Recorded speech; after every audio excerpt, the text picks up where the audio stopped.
오늘은 피부암 중에서도 가장 치명적인 악성 흑색종과 보험금 분쟁 이야기를 해보겠습니다. 한상훈 손해사장사님 나오셨습니다.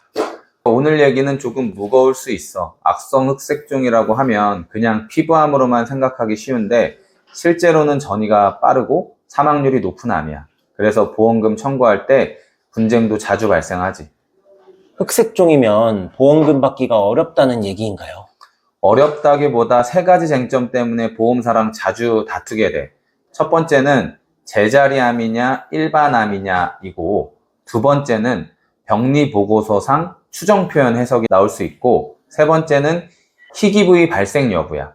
오늘은 앞에 두 가지를 집중적으로 얘기해 볼게. 우선 제자리암과 일반암 구분부터 설명해 주시죠. 흑색종 보험금에서 가장 중요한 건 진피 침윤 여부야. 피부 구조를 보면 표피, 진피, 피하 조직으로 나뉘거든. 암세포가 표피에만 머물면 D03 코드인 제자리암이고, 보험사는 대부분 소외감으로만 지급해.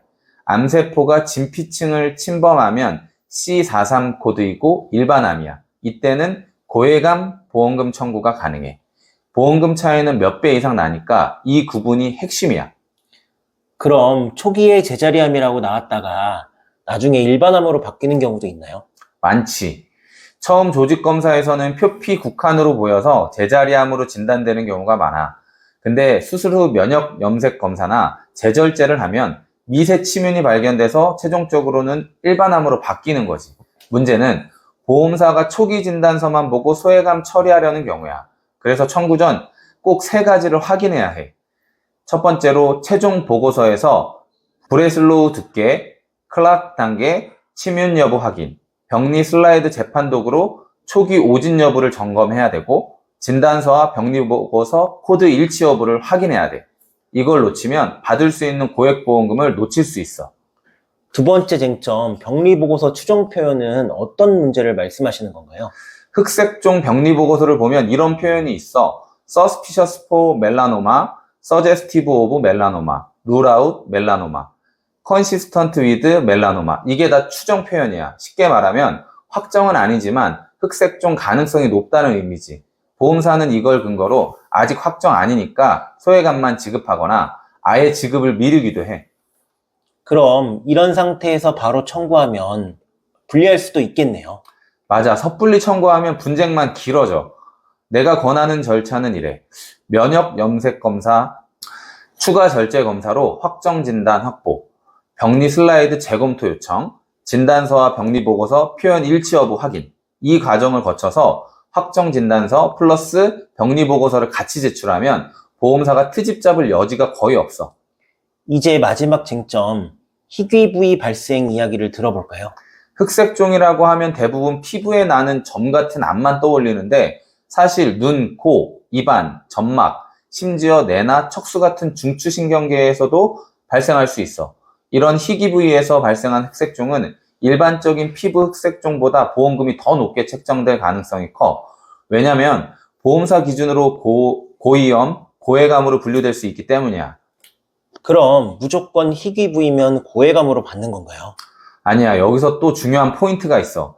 희귀 부위라고 하더라도 전이암인지 원발암인지를 입증해야 돼. 예를 들어 뇌에서 흑색종이 발견했다고 해보자. 보험사는 대부분 피부에 생긴 흑색종이 뇌로 전이된 거다라고 주장해. 왜냐하면 전이암이면 일반암 보상이 안 나오거나 지급을 거절할 근거가 생기거든.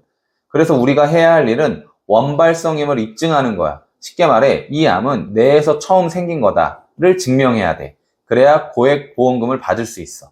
원발성 입증은 어떻게 하나요? 이때 필요한 자료가 있어. 첫 번째, 최종 병리 보고서. 병리학적 소견에 전이 흔적이 없는지를 확인해야 되고, 두 번째, 수술 기록지. 수술 부위와 병변 특징을 확인해야 돼. 세 번째, 면역 염색 검사 및 병리 슬라이드. 이 검사는 세포 특성을 분석하는 검사야. 그리고 마지막 네 번째, 전신 MRI나 PET-CT 검사 결과. 다른 장기에 암세포가 없는지 확인해야 돼. 이 자료를 종합해 타 장기에서 온 전이암이 아니라 내 원발 흑색종임을 입증하면 보험사는 결국 고해감으로 인정할 수밖에 없어. 혹시 실제 사례도 있었나요? 있지. 서울의 한 대학병원에서 뇌종양으로 진단된 환자가 있었어. 보험사는 처음에 이건 피부 흑색종이 전이된 거다라며 지급을 거절했지. 근데 우리가 PET 검사 자료와 면역 염색 검사 자료를 모아서 제출했어. 다른 장기에는 암세포가 전혀 없었고 뇌에서 시작된 원발성 흑색종이라는 게 명확해졌거든. 결국 보험사는 태도를 바꿔서 고액암 보험금을 전액 지급했어. 이런 과정은 한두 달로 끝나는 게 아니야. 자료 준비와 병리 재검토까지 하면 몇 달씩 걸리는 싸움이 되기도 해. 결국 오늘 이야기 핵심은 사전 준비네요. 맞아. 악성 흑색종 보험금 청구에서 기억해야 할 건 단순해. 침윤 여부를 먼저 확인해서 제자리암인지 일반암인지를 명확히 구분한 다음에 병리 보고서의 추정 표현만으로 청구하지 말고 반드시 확정 진단서 확보 후 청구해야 되고, 희귀 부위 흑색종은 전이 부재와 원발성 증명이 핵심이라는 이 세 가지를 지키면 보험사와 괜한 분쟁 없이 정당한 고액 보험금을 받을 가능성이 높아져. 그리고 마지막으로 하고 싶은 말은 보험금 청구는 서류 싸움이야. 감정적으로 다투기보다 자료를 갖추고 논리적으로 접근하면 결과가 달라져.